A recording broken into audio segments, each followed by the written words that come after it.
IB requirements, you need to have 20 hours of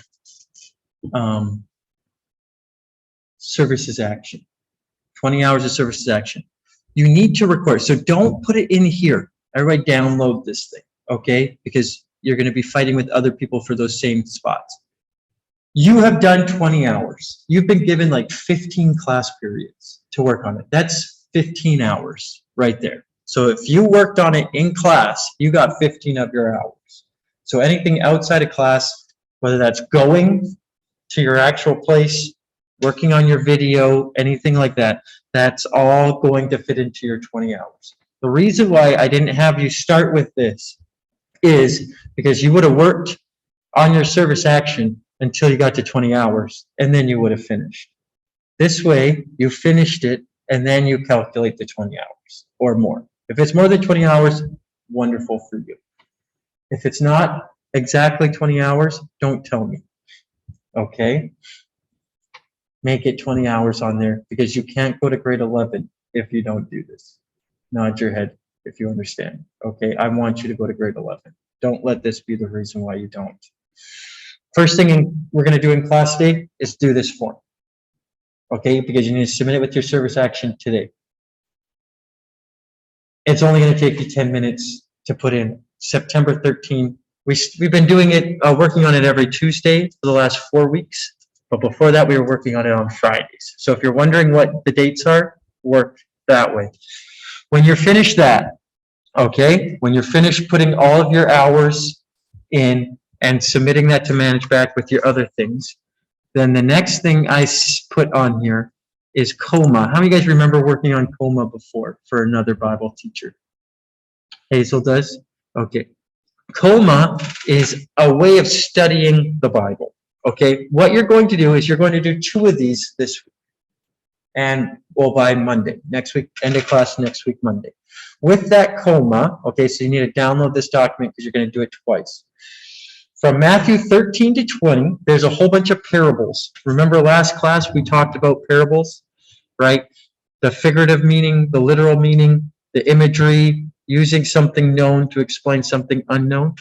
You're going to go through this process for one of the parables that we haven't talked about yet in class. From Matthew 13 to 20, you get to choose which one. And then you're going to do your second one on something from that time period, a different teaching or a different story, but it cannot be a parable. So one parable, one not parable. It won't take you that long, especially after you do the first one, because it'll get really easy. So the first thing is you need to just take time to answer in a probably 2 sentences-ish, a little bit more if you want these questions. They're all prompts. So you put your verses here. Maybe it's Matthew 13, 14 through 17 or whatever. What is the historical background of the parable of the lost sheep, right? There's a lot of shepherds back down. They were looked down upon. Sheep were valuable, right? You needed them for food, you needed them for clothing, all those kinds of things, right? Now, how does it fit into the flow of this book, right? The story, where is it? Is it in the Sermon on the Mount? Is it when Jesus is teaching on a boat? Is it right after Jesus feeds the 5,000, right? Where does it fit? And then how does it fit with the main ideas of the book? The themes that we've been going through of sacrifice, the things that we've been going through of Jesus being the Messiah, our need for a Savior, world lost in darkness, right? How does it fit with the surrounding verses? Are they all parables, right? Or was John the Baptist's head just chopped off, right? I don't know. You tell me. You guys are going to be the experts.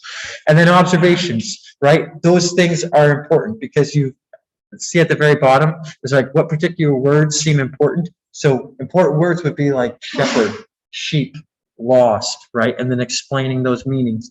And then what types of writing. If it's a parable, I already know it's a parable, write that in. But that's different than poetry, right? That's different than a prophecy. That's different than a teaching, right? Or a narrative, right? So the different types of writing have different meaning. And then can this be broken down into smaller sections? And then just say what they are. And then the meaning. What does this actually mean? And if you need help with that, we have Sources Right Now Media. Everybody has an account at our school. Remember, day one of homeroom, you got that shown to you. There'll be an email inviting you to it if you haven't been there, but it's full of resources on this. The entire book of Matthew, videos teaching you what does it mean to the original hearers, right? You are not living in the Middle East without electricity in the ancient times. When you hear words now, they mean something different than what they would have meant to them back then. What does it mean for them back then? I have a great book up there if you need it. How does it tell us about God, Jesus, and his love for the world? If you could summarize the big ideas in 2 or 3 sentences, be like, this parable is about blank. And then application. How do you live what you learned? Okay, the last box. Pretty straightforward. I have prompts for you to go on learning using this. So what you need to do first, finish your hour sheet. Okay, 20 hours. Make sure it equals 20 hours or more. After that, COMA. You choose the verses from Matthew 13 through 20 that you want. One has to be a parable. One has to be a not parable. So you're going to do this twice for 2 different things. Bagusta Kali. Okay, I'm going to stop recording.